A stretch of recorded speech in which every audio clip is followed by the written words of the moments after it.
What beloved game series can I shit on next?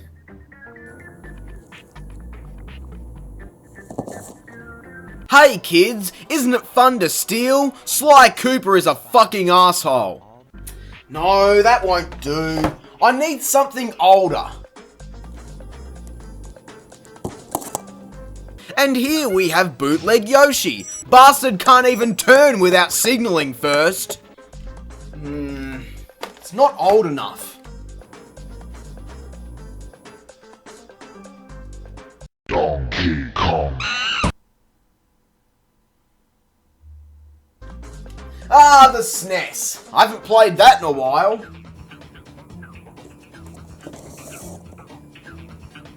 Holy fuck do I hate this fucking game, and holy fuck do I hate fucking Star Wars. Shit. Still not old enough. What's left?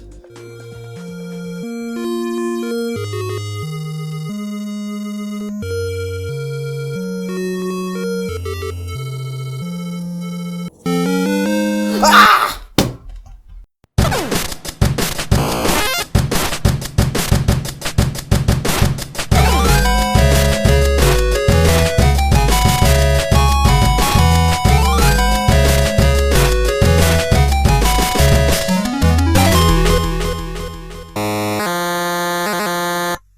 It's time to take a look at one of the games that paved the way for modern gaming, The Legend of Zelda. Released on the Nintendo Entertainment System in the late 80s, it tells the story of a young adventurer Zelda on a quest to defeat the mighty Ganon, save a princess and ultimately recover the Triforce, some treasure dearly that will restore the land of Hyrule to its peaceful state.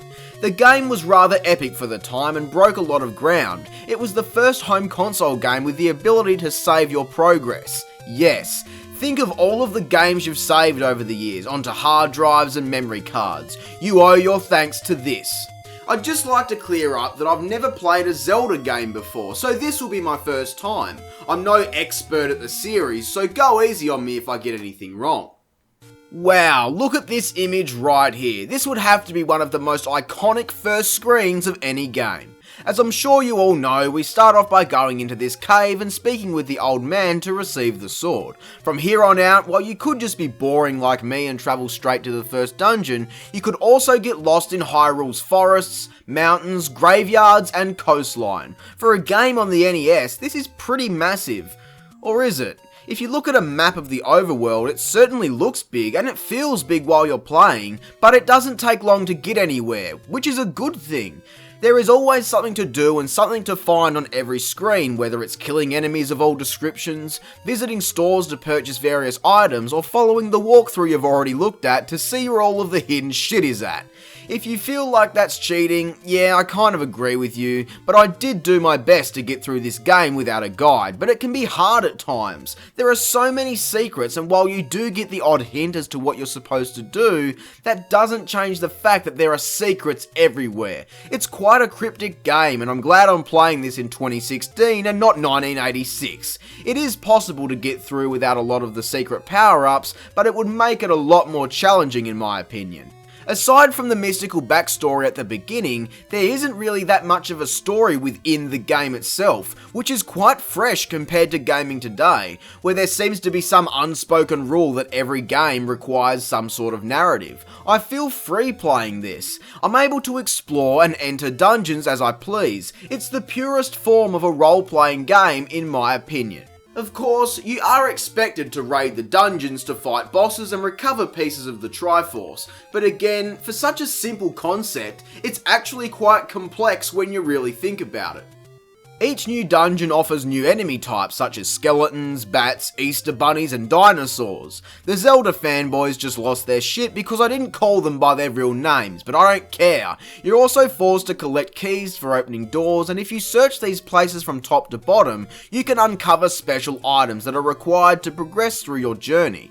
Bombs are also a necessity to blast your way through hidden areas. There really is no indication as to where you can do this, adding to my point about how cryptic this game is. I swear, you need a walkthrough for some of these. It gets ridiculous, but never annoying. The dungeons ramp up the difficulty compared to the overworld, which is good. This game has mastered the delicate balance of challenge and fun here. The only times I got a little bit annoyed was when I sent Zelda in there unprepared and got myself killed. So this is when the RPG tradition of farming for stuff comes into play. Running around Hyrule, gathering rupees to buy various items and looking for extra power-ups so that Zelda isn't weak as fuck.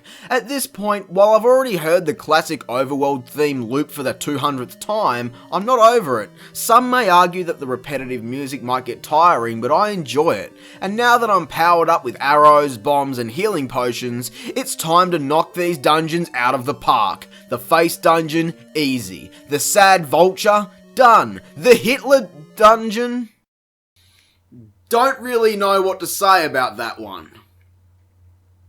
Put it on the list! After a bit of time exploring labyrinths, disposing of hideous monsters and farming for rupees, it's time to find Ganon, hidden inside a deathly mountain with a lair shaped like a skull for some spooky reason. This place is a nightmare to navigate. The previously mentioned destructible walls and an endless barrage of bad guys. It's quite the final stage. I'm not normally a big fan of long end stages, but this fits and I honestly don't mind it. Now for one of the biggest reveals of 80s gaming. Ganon. It might not seem like it today, but this was a big deal at the time. The final battle begins, and Ganon is a cheating bastard. He goes invisible and Zelda just has to stab at thin air to try and hit him.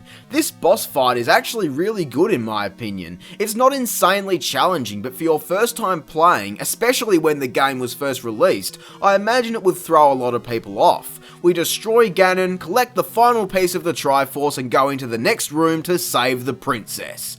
Thanks Link, you're the hero of Hyrule. Who the fuck is Link, you stupid bitch? I'm Zelda, the one this game is named after and the guy that just spent an entire afternoon saving your lazy ass, idiot. They hold up the Triforce and... The top line of text is a little off center, but other than that, the credits roll and end the story. What's great is that we get to continue on a second adventure, but this time, all of the items are in different locations, which is an amazing way to add replay value. After finally playing this game, I understand all of the hype. It's not common for a game to live up to it these days, but I actually really enjoyed this. While I'm quite unfamiliar to this sort of genre, I still enjoyed it, and it's one of the rare times I haven't gotten bored of farming for more items to continue. The game looks and plays beautifully, the music is so catchy I've been whistling it regularly, I'm honestly already nostalgic for this game. And let's not forget, it's fucking gold!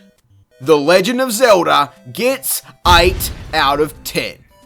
While I am keen to play more Zelda games, I don't think I will for a little while. I just thought I'd make that clear. This isn't a series review at this point, but maybe it will be down the line. However, I hope you enjoyed the video. If you did, be sure to leave a like, subscribe, and share. I'm Square-Eyed Jack, and have a great fucking day.